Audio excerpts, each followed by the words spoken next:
Shalom everybody and welcome to the Israel Brief. As you can hear, I'm not 100% well. I still have the flu. It is affecting my voice a bit. So first of all, thank you for all your well wishes that many of you sent to me yesterday. I really appreciate it. And I hate missing out on an opportunity to speak to you. So please bear with me. I'm going to do the best I can. It is very important to note that today's Israel Brief does come with a trigger warning. I am going to be discussing the topic of sexual violence, sexual assault. If you are easily triggered or very sensitive, please note that will be the first story I'm going to speak about.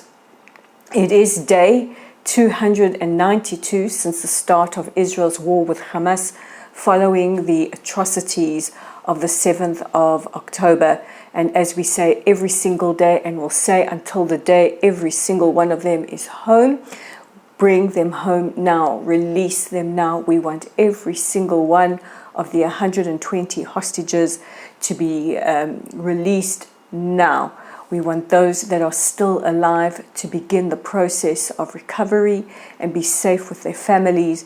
We want to bring all those who are sadly no longer with us for dignified burials wherever they may belong, here in Israel for Kever Israel, or to the many foreign nationals that have been murdered by Hamas with dignity around the world.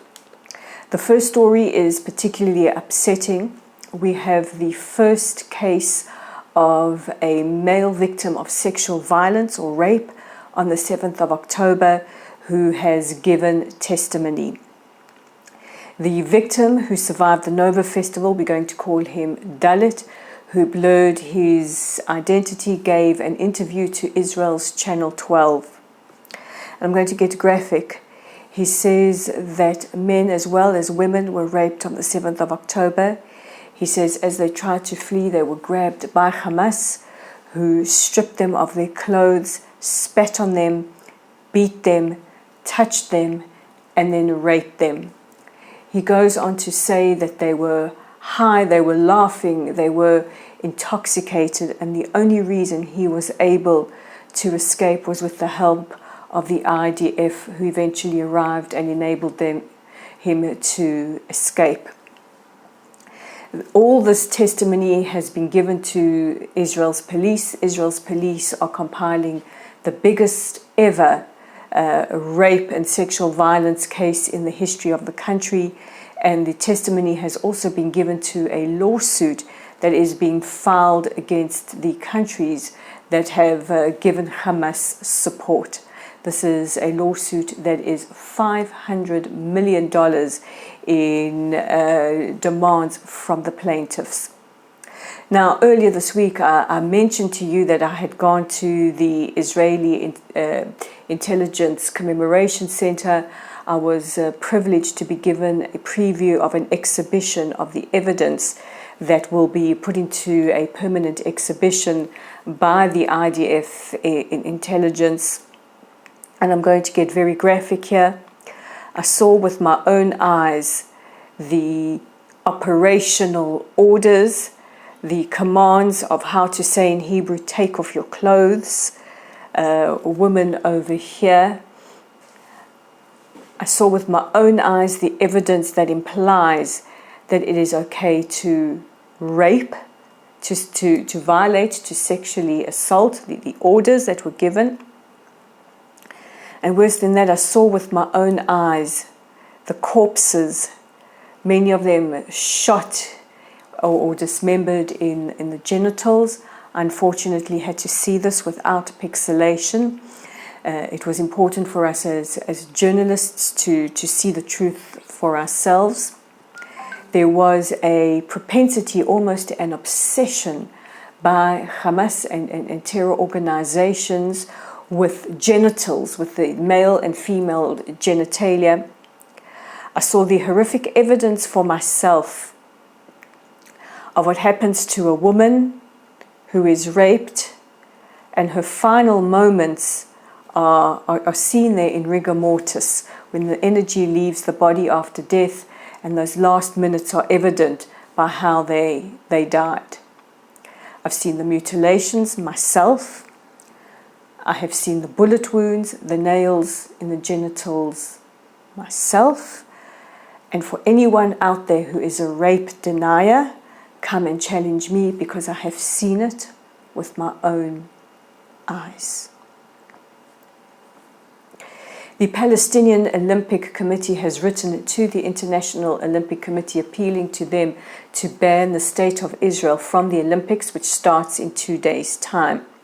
Israel's Olympic team has already departed, has landed in Paris, and is quite safe and happy at the Olympic Village. And there is a serious increase in security around the competing team. President Herzog and First Lady Michal Herzog will depart for Paris, where they will be for the opening of the Olympic ceremony. Premier Macron has welcomed the Olympic team, and he has said that Israel and our leaders are welcome in France. The Palestinian Olympic Committee have said that Israel's ongoing war with Gaza violates the Olympic truce and also uses the sham ruling by the ICJ, who I must note is now headed by a president from Lebanon who is known for his anti-Israel rhetoric. And this forms part of the audience question that I will tackle later in the show. They also go on to say that 400 Palestinian athletes have been killed in the ongoing war. And of course, we have no absolute proof of this. We're just taking them on their word. Meanwhile, yesterday on Egyptian television, or Egyptian media rather, a masked figure wearing a Palestinian flag threatened that a river of blood will run through the streets of Paris because President Macron and the French allowed Israel to compete in the Olympics. This is one of many, many threats to the Olympic Games and to the people and government of France. The pro-Palestinian groups in France have said that they will protest at Israel's Olympic opening soccer match, which will be held in a few days' time.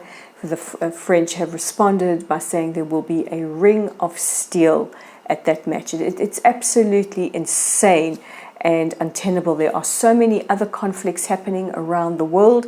There are over 100 conflicts happening around the world, but it is only Israel that faces this kind of threat and faces this kind of scrutiny.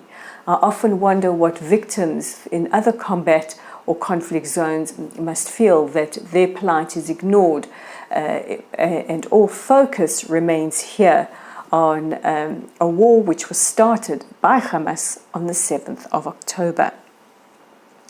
Prime Minister Netanyahu will address Congress later today. This is his 4th congressional address. What is causing a lot of controversy is that Vice President Kamala Harris, who is likely to be the Democratic nominee for president in the upcoming elections, will not attend the address. The controversy is that she will not only be at an event with a sorority, but that she knew this date in advance and could have rearranged her diary. Just a note, the Republican nominee, former President Trump, his running partner, J.D. Vance, also will not be attending, but he is not the current sitting vice president. So this is seen as a bit of a snub to Israel. However, the vice president will meet with Prime Minister Netanyahu on Thursday, as will President Biden, and as will Donald Trump. Netanyahu will fly to Florida and meet Trump at Mar-a-Lago. And finally, Elon Musk has said that his Starlink internet services are up and running at a hospital in Rafah. He hasn't given details as to which hospital.